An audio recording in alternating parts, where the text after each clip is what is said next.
आज से 1 साल पहले हमारे माननीय गृह मंत्री श्री अमित शाह जी ने घोषणा की थी कि मार्च 31 2026 तक हम ये जो माओवाद है, ये जो लेफ्टिस्ट वामपंथी टेररिज्म है, इसकी जड़ें जो है देश से उखाड़ फेंकेंगे। जब ये माओवाद की समस्या हम उनके सामने आई तो जैसे मेरे भाई संबित पात्रा ने पूरे देश के सामने आज बताया कि सोनिया जी और राहुल गांधी जी की वामपंथी सरकार प्लस उनके वामपंथी सलाहकार प्लस उनके जो वामपंथी मित्र और ये वामपंथी टेररिस्ट और इनको जो भी जितने भी फंडिंग होती थी, जो भी इनके हथियार होते थे, गोला बारूद होते थे, वो उन लोगों से आते थे जिनके साथ ये कांग्रेस की सरकार उठती बैठती थी। तो हम लोग क्या अपेक्षा कर सकते हैं क्या? लेकिन हमारे प्रधानमंत्री श्री नरेंद्र मोदी जी कहते हैं कि रात चाहे कितनी भी लंबी हो वो रात ही है,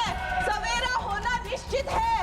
आज से 1 साल पहले हमारे माननीय गृह मंत्री श्री अमित शाह जी ने यशस्वी प्रधानमंत्री श्री नरेंद्र मोदी जी के नेतृत्व में पूरे देश के सामने संकल्प लिया था, घोषणा की थी कि मार्च 31 2026 तक हम ये जो माओवाद है, ये जो लेफ्टिस्ट वामपंथी टेररिज्म है, इसकी जड़ें जो है देश से उखाड़ फेंकेंगे। और आज इस सभा के द्वारा, इसके माध्यम से मैं हमारे गृह मंत्री जी को, हमारी सरकार को बहुत बहुत शुभकामनाएं देती हूँ। ये संकल्प सिद्ध करने के लिए उनकी बहुत सराहना करती हूँ। अध्यक्ष महोदय, 1967 में ये छोटी सी चिंगारी माओवाद की उठी थी। उस वक्त अगर कांग्रेस सरकार चाहती तो इसको उसी वक्त दबा सकती थी, लेकिन उन्होंने क्या किया? उल्टा उन्होंने आदिवासी लोगों को जो है वो सौतेला ट्रीटमेंट दिया। उनके बीच में जो एक वैचारिक दूरियां थी उनको कभी भी उन्होंने खत्म नहीं किया।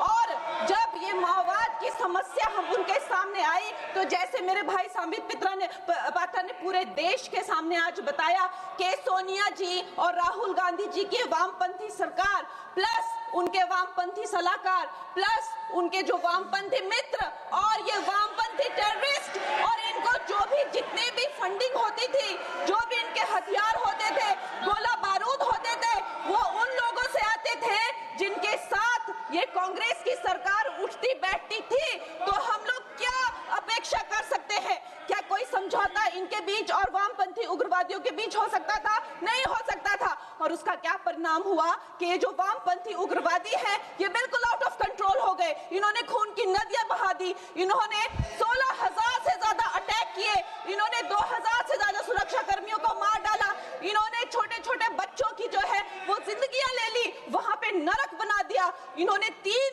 पीढ़ियां ये जो है नक्सलवाद की जो आग में है जो इन्होंने झोंक दी।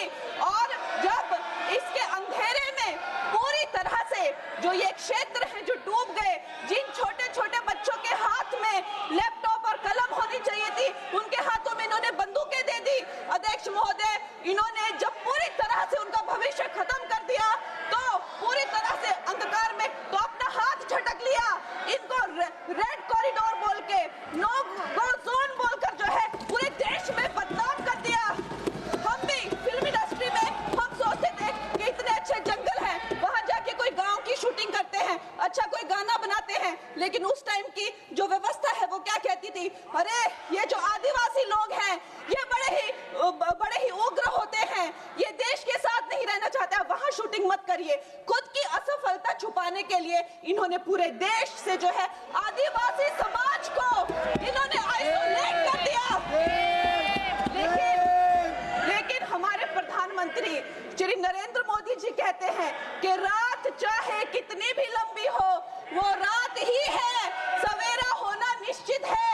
और 2014 में जब प्रधानमंत्री जी की सरकार आई और आज हम देखते हैं कि उन्होंने एक आदिवासी महिला को जो है वो राष्ट्रपति बनाया, उन्होंने हमारे सुरक्षा बलों को जो है वो सशक्त किया और उनको सशक्त करने के बाद उन्होंने वो रेड कॉरिडोर, वो भयानक नो गो जोन को जो है वापस लिया, वहां पे संविधान स्थापित किया। अध्यक्ष महोदय, मैं एक नई सांसद हूँ, मुझे 2 मिनट दीजिए। और खैर प्रधानमंत्री जी ने क्या विकास किया, वहां पर चाहे वो घर बनवाए हो, चाहे वो नल लगवाए हो, चाहे वो 70 लाख महिलाओं को 1000 की मदद की हो, 21 किस्तों में 13,000 करोड़ दिए हो, या वहां पर जो है जितने भी काम किए हो वो मैं अगर शुरू कर दूं तो आज दिन से रात और रात से फिर दिन हो जाए तो उसमें मैं नहीं जाऊंगी। लेकिन मैं ये जरूर कहूंगी कि जो वहां पे डिजिटल पेमेंट्स हुई हैं उनका मैं बहुत ही ज्यादा सराहना करती हूं। उससे जो नक्सलियों का जो वित्तीय नेटवर्क है वो टूटा है, जो वो वसूली का काम करते हैं वो टूटा है, जिससे वो खोखले हुए हैं। उसके साथ में सबसे सराहनीय काम जो किया है वो मैं कहूंगी विकास और विश्वास के साथ जो हमारी सरकार ने इसको जोड़ा है। उसके उपरांत जो है उन्होंने जो समर्पण की नीति अपनाई है, 8000 से ज्यादा युवा जो हैं वो समर्पण कर कर मुख्य धारा से जुड़े हैं, उनको 5 लाख की राशि और उनको रोजगार दिया जा रहा है। महोदय जी, मेरे पास कहने के लिए तो बहुत है लेकिन मुझे बहुत ही कम समय मिल रहा है। सदन के पास समय नहीं है। इस तरह की नीति हमने दोगो में भी अपनाई है और वहां भी बोडो में, आसाम में भी 10,000 से ज्यादा लोगों ने समर्पण किया है। और मैं अंत में अध्यक्ष महोदय जी, मैं यही कहना चाहूंगी कि गृह मंत्री जी ने और प्रधानमंत्री जी ने पूरे देश में यह संदेश दिया है कि ये देश बंदूक की नोक से नहीं चलेगा, ये देश संविधान से चलेगा, ये देश जनता के विश्वास से चलेगा। फिर से मैं अपनी सरकार को बहुत बहुत बधाई देती हूँ। धन्यवाद। श्री हनुमान पेनीवाल। अगर आप ये खबर फेसबुक पर देख रहे हैं तो वीडियो को लाइक करके पेज को फॉलो करें। इसके अलावा अगर आप इस खबर से यूट्यूब के जरिए जुड़े हैं तो चैनल को सब्सक्राइब करके बेल आइकन दबाना बिल्कुल ना भूलें। नमस्कार।